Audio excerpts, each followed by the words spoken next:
حضرت علی شیر خدا فرماتے ہیں بخاری مسلم میں، فرماتے ہیں مجھے قسم ہے اس ذات کی جس نے زمین چیر کے دانہ پیدا کیا ہے، مجھ سے رحمت عالم صلی اللہ علیہ وسلم نے وعدہ فرمایا کہ علی یاد رکھنا تم سے صرف مومن ہی پیار کرے گا، اور جس سینے میں تمہارا بغض ہوگا وہ سینہ مومن کا نہیں منافق کا ہوگا۔ تم سے مومن پیار کریں گے، مومنوں کے دلوں میں کشش ہوگی تمہارے لیے، ان کے سینے کشادہ ہوں گے تمہارے حق میں۔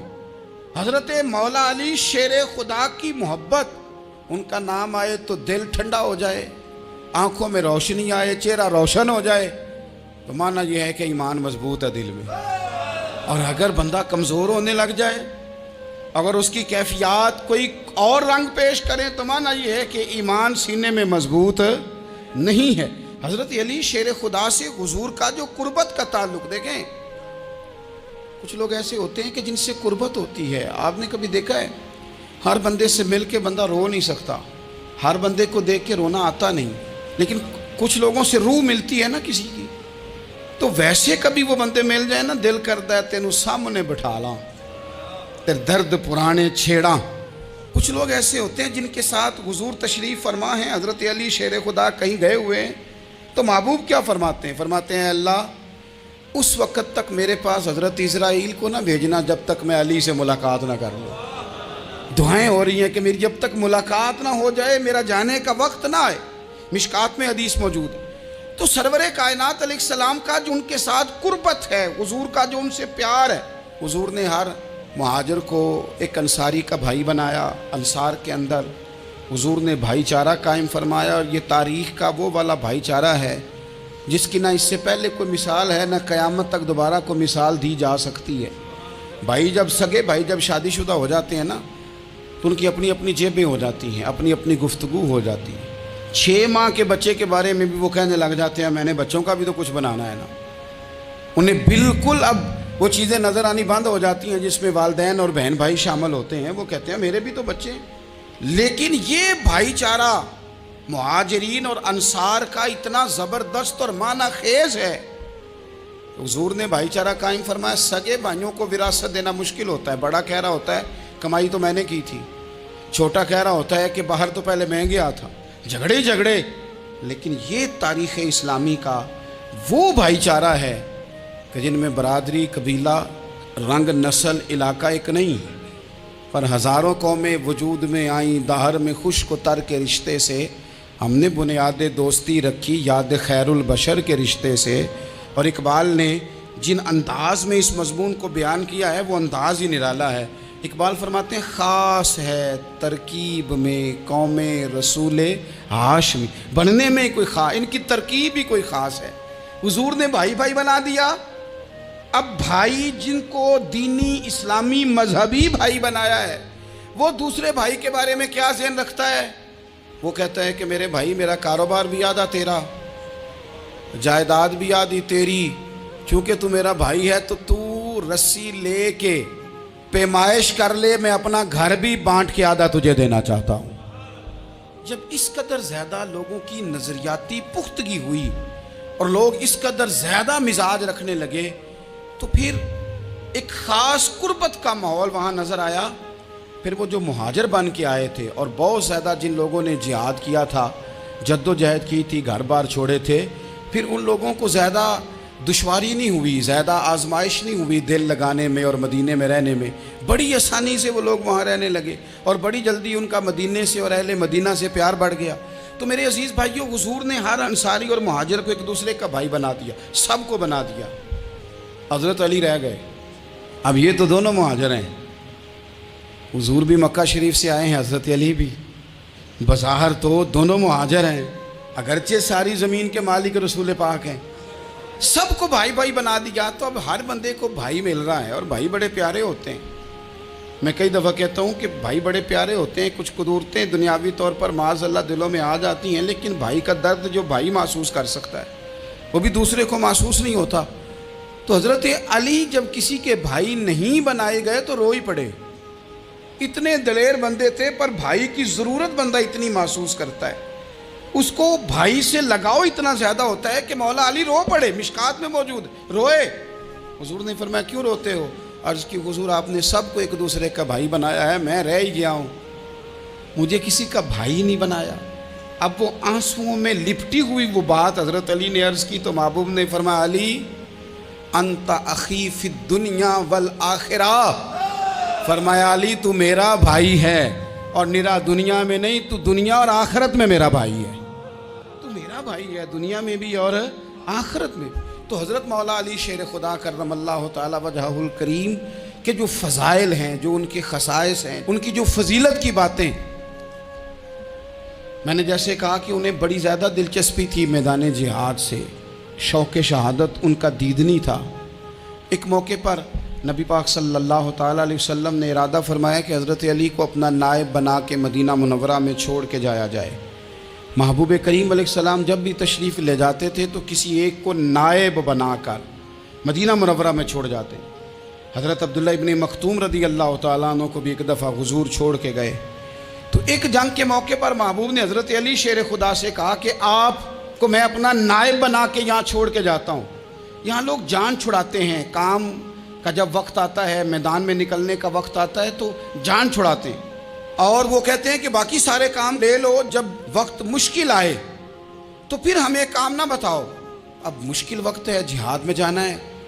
حضرت مولا علی شیر خدا کرم اللہ تعالی وجہہ الکریم کو حضور نے فرمایا کہ اس دفعہ میرا ارادہ بنا ہے کہ تمہیں چھوڑ کے جاؤں۔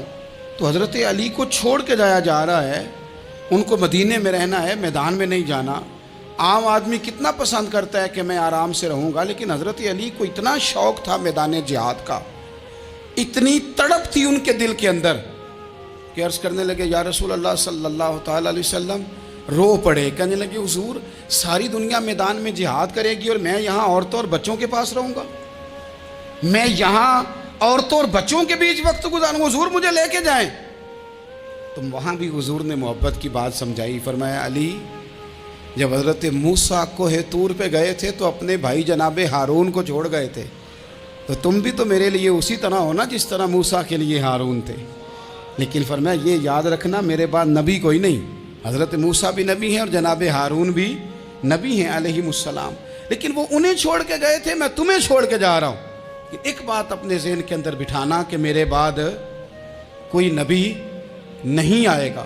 تو عزیز بھائی حضرت مولا علی شیر خدا کا جذبہ جہاد، اچھا پھر میں نے دیکھا ہے جس زمانے میں میں اور آپ رہ رہے ہیں، اس زمانے میں لوگ کمزور ہوتے جا رہے ہیں نفسیاتی طور پر، ڈری ڈری سی باتیں لوگ کرتے ہیں، سہمے سہمے سے جملے بولتے ہیں، اور یہ ہر بندے کا اپنا الگ ڈر ہے۔ دانشوروں نے لکھا ہے کہ غریب آدمی کا ڈر تھوڑا ہوتا ہے، اور جو اونچے عہدے پہ چلا جائے اس کا ڈر، یعنی زیادہ ہاتھ اپوزیشن کے نہیں بندے ہوتے، حکومت کے بندے ہوئے ہوتے ہیں۔ لوگوں کو ساتھ لے کے اپوزیشن نے نہیں چلنا ہوتا، حکومت نے چلنا ہوتا ہے۔ تو حکومت میں جب لوگ ہوتے ہیں تو ان کے اندر کمزوری آ جاتی ہے، جب آپ بڑے عہدے پہ چلے جاتے ہیں تو آپ کی مجبوریاں بھی بڑی ہو جاتی، ہر آدمی کہیں نہ کہیں کمزور پڑتا ہے۔ اور ہمارے ہاں تو لوگ ذرا بیمار ہو گئے تو گئے، اور آج کل جو سب سے بڑا مسئلہ ہے وہ یہ ہے کہ لوگ کیا کہیں گے، اور لوگوں نے بڑے بڑے لوگوں کو پاگل کر دیا ہے، بڑے بڑے لوگوں کو۔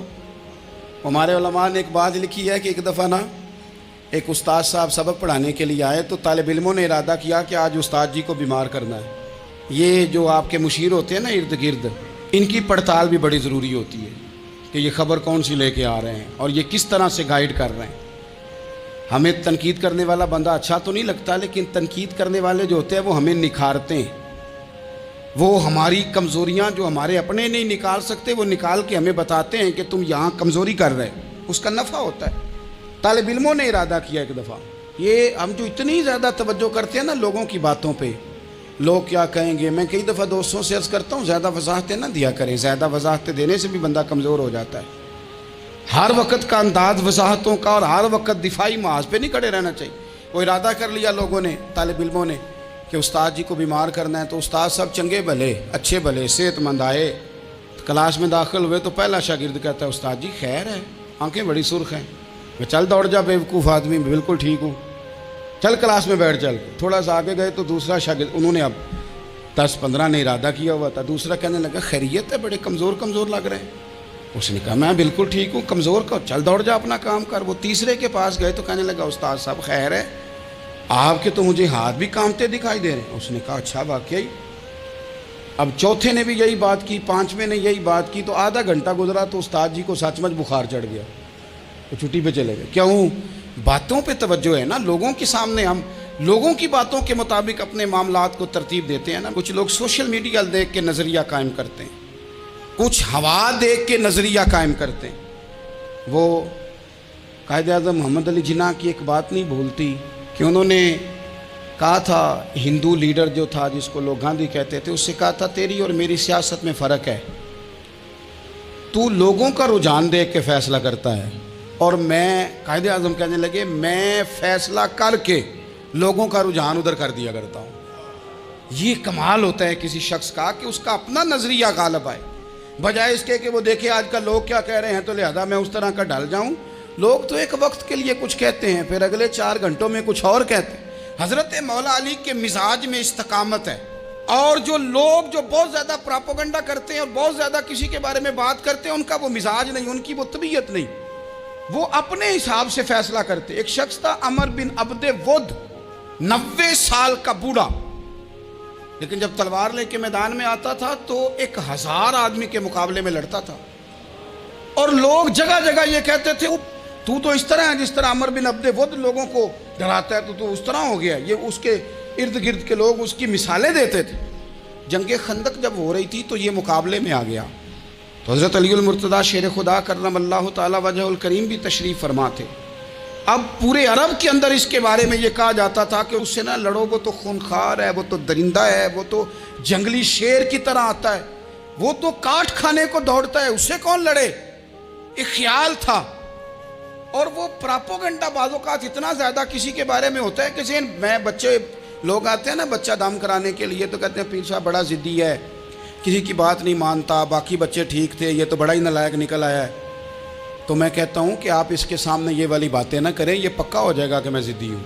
تو آپ ذہن بنا رہے ہیں اس کا کہ تو اس طرح کا ہے۔ ذہن بنا دیا لوگوں نے کہ عمر ابن عبد ود کے مقابلے میں کوئی نہیں آ سکتا۔ خندق میں یہ آیا، اس نے للکارا مسلمانوں کو، آؤ وہ تمہاری جنت کدھر ہے جس کے بارے میں تم کہتے ہو کہ ہم شہید ہوں گے، تو آؤ میرے مقابلے میں نکلو۔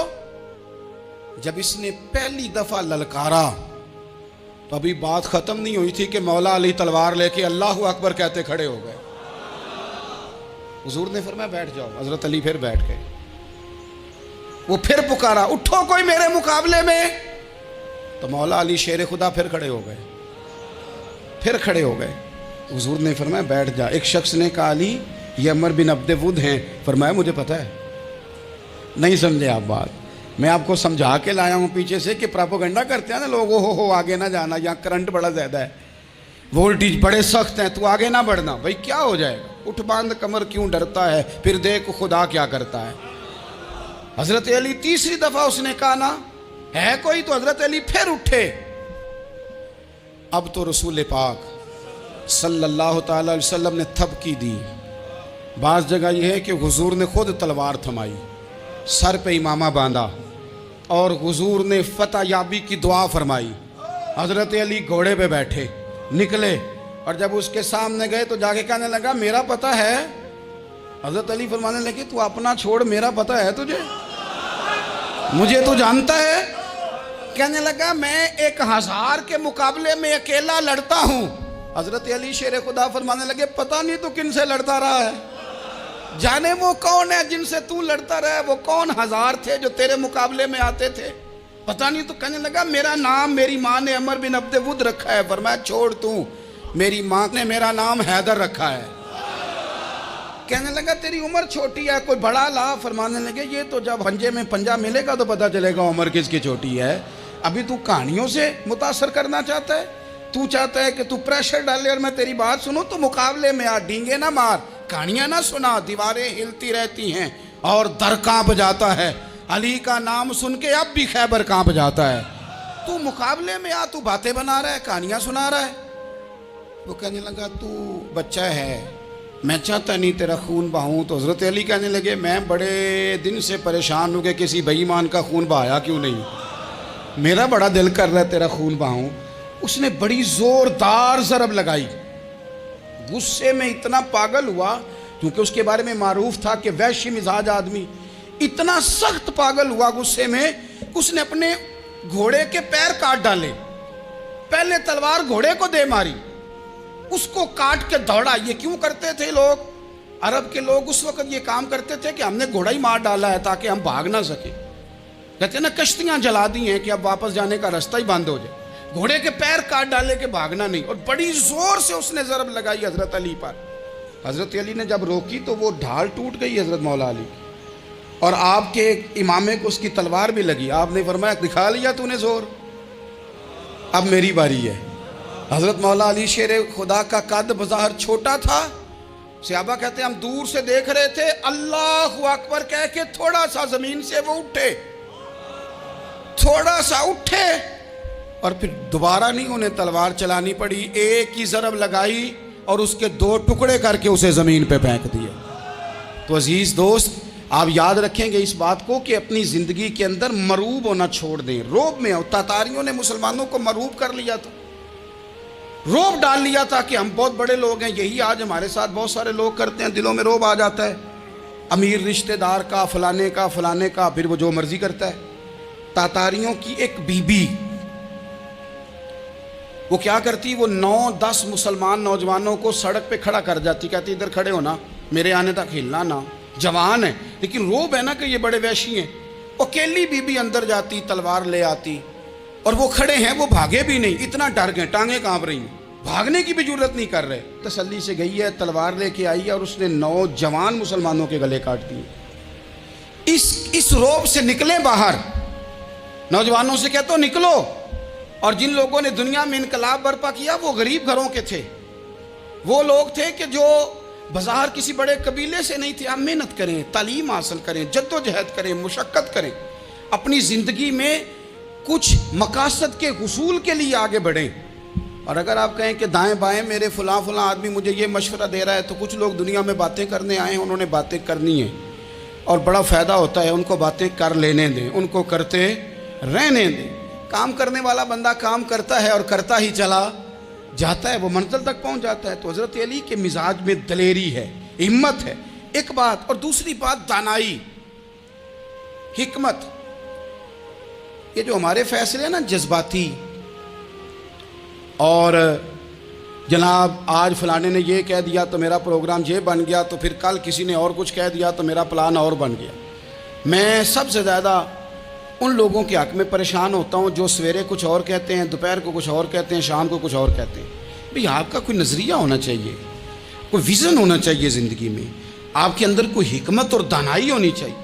اس کے لیے کیا کرنے کی ضرورت ہوتی ہے؟ اس کے لیے ضرورت ہوتی ہے کہ آپ کا ذہن ایک طرف ہو۔ میرے اسلاف فرمایا کرتے تھے زندگی میں ایک کام کر لو پر صحیح کر کے کر لو۔ ہم نے تو سارے کام کرنے ہیں۔ آج کل ہر بندہ صحافی ہے، ہر بندہ تجزیہ نگار ہے، ہر بندہ سیاستدان ہے، ہر بندہ ہی مفتی ہے، ہر بندہ ہی جناب واعظ ہے، ہر بندے کے پاس ہی کچھ مسئلے۔ اس کا نقصان یہ ہے کہ کسی کے پاس بھی کچھ نہیں۔ وہ کسی درویش نے کہا تھا کہ جب سب لیڈر ہوں تو سمجھو کوئی لیڈر نہیں، کیونکہ سارے جو لیڈر ہو گئے۔ میرے عزیز، ایک طرف ذہن کو رکھیں اور اپنے اس کام میں کمال پیدا کریں۔ حضرت مولا علی شیر خدا کو اللہ نے حکمت دی تھی۔ نبی پاک صلی اللہ تعالی وسلم کے صحابی حضرت عبداللہ ابن مسعود رضی اللہ تعالیٰ عنہ فرماتے ہیں، امام ابو نعیم نے لکھا ہے کہ حضرت عبداللہ ابن مسعود فرماتے ہیں نبی پاک صلی اللہ علیہ وسلم نے فرمایا اگر حکمت کے 10 حصے کیے جائیں نا، دانائی کے 10 حصے کیے جائیں، تو اس میں سے 9 حصے اللہ تعالیٰ نے حضرت علی کو عطا فرمائے ہیں، اور ایک حصہ باقی لوگوں کو ملا ہے۔ دانا تھے، معاملہ فہم تھے۔ کچھ بندے بڑے منافق قسم کے تھے، تو حضرت علی اذان ہو گئی تو وہ حضرت مولا علی شیر خدا کے پاس آگے، اذان ہو گئی، حضرت علی نے جماعت کرانی۔ ان کا خیال تھا کہ آج ہم نے جماعت لیٹ کرانی ہے کسی طریقے سے۔ ہم چونکہ زیادہ باتیں، میں دوستوں سے کہتا ہوں بہت زیادہ خبریں نہ دیکھا کرو، بہت زیادہ بھی چیزیں نہ سنا کرو۔ آپ تو میرے بھائی موبائل کے اندر چلے جائیں گے، باہر کی دنیا تو اور ہے، تو تھوڑا باہر بھی نکلیں تصویروں سے، تھوڑا باہر بھی آئیں، دیگر معاملات بھی دیکھیں۔ ہمیں بڑے بڑے اچھے لوگ زندگی میں مل جائیں گے، لیکن ہم ان کے قریب نہیں جاتے، ہم دیکھتے نہیں کہ اصل بات کیا ہے، سنی سنائی چیزوں پر زیادہ گمان کرتے ہیں۔ اب حضرت علی چونکہ بڑے دانا تھے، مصلے پہ بڑھ رہے ہیں، جماعت کھڑی کرنی ہے، اللہ اکبر کہہ رہے ہیں، بندوں کا خیال تھا نماز لیٹ کرانی ہو، نے فٹافٹ حضرت علی سے کہا کہ حضور ذرا وہ جانور تو بتائیے گا کتنے ہیں جو انڈے دیتے ہیں، اور ذرا وہ بھی بتائیے گا جو بچے دیتے ہیں۔ یہ ذرا اب کتنے کو بندہ جانور گنے، آہستہ آہستہ بندہ شمار کرے، وہ بکری جو ہے وہ بچہ دیتی ہے، مرغی انڈا دیتی ہے، اور گائیں جو ہے وہ بچہ دیتی ہے، اور بطخ جو ہے وہ انڈا دیتی ہے۔ اب بندہ تو یہ گننے لگ جائے تو حضرت علی شیر خدا یہاں ہاتھ ہیں، فرمانے لگے گھر جا کے گن لینا، موٹی سی بات بتاتا ہوں، جن جانوروں کے کان باہر ہوتے ہیں وہ بچے دیتے ہیں، جن کے اندر ہوتے ہیں وہ انڈے دیتے ہیں۔ اللہ اکبر، نماز کی نیت باندھ لی، تم گننا گھر جا کے۔ موٹی سی بات بتا دیتا ہوں، وہ صاحب کہتے ہیں میں حضرت علی رضی اللہ تعالیٰ عنہ کو الجھانے آیا تھا، میں خود بڑا الجھ گیا۔ یہ کیا ماجرا ہے، کیا معمہ ہے کہ دو فکروں میں انہوں نے بات کو سمیٹا اور کمال کر دی۔ کہنے لگے گھر جا کے گننا، یہاں ٹائم نہیں، نماز کا وقت ہے، بس جن کے کان اندر ہے نا وہ انڈے دیتے ہیں، اور جن کے باہر ہیں وہ جا کے حساب کرنا۔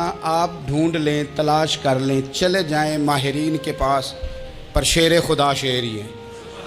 حضرت مولا علی کے جملوں میں کمال ہے، ان کی دانائی، ان کا تدبر، ان کی حکمت، ان کا فہم، ان کی فراست، ان کا کمال۔ ایک شخص بڑی دور سے آیا، اس نے کہا حضور مجھے نا لمبی باتیں یاد نہیں رہتی، دو باتیں بس بتا دیں میں عمل کروں تو زندگی بن جائے، دو باتیں۔ تو حضرت علی فرمانے لگے لمبی امیدیں نہ لگانا، لمبی امیدیں نہ لگانا، موت کا پتہ نہیں کب آ جائے گی۔ منصوبہ بندی ضرور کرنا آنے والی نسلوں کے لیے، اپنی ذات کے لیے لمبی امیدیں نہ باندھنا، یہ بھی کر لوں گا، یہ بھی کر لوں گا۔ ہم ریٹائر نہیں ہوتے زندگی بھر، پلان پہ پلان، پلان پہ پلان۔ تو اگر ہم پلان کر رہے ہوتے ہیں تو جو ہمارے نیچے ہوتے ہیں وہ ہمیں ریٹائر کرنے کا پلان کر رہے ہوتے ہیں۔ اولادیں تک والدین کو کمزور کرنے کے در پہ ہوتی ہیں کہ اب یہ ہٹے تو ہماری باری آئے۔ حضرت علی فرمانے لگے دو کام، ایک تو لمبی امید نہ باندھنا، اور دوسرا فرمایا اپنے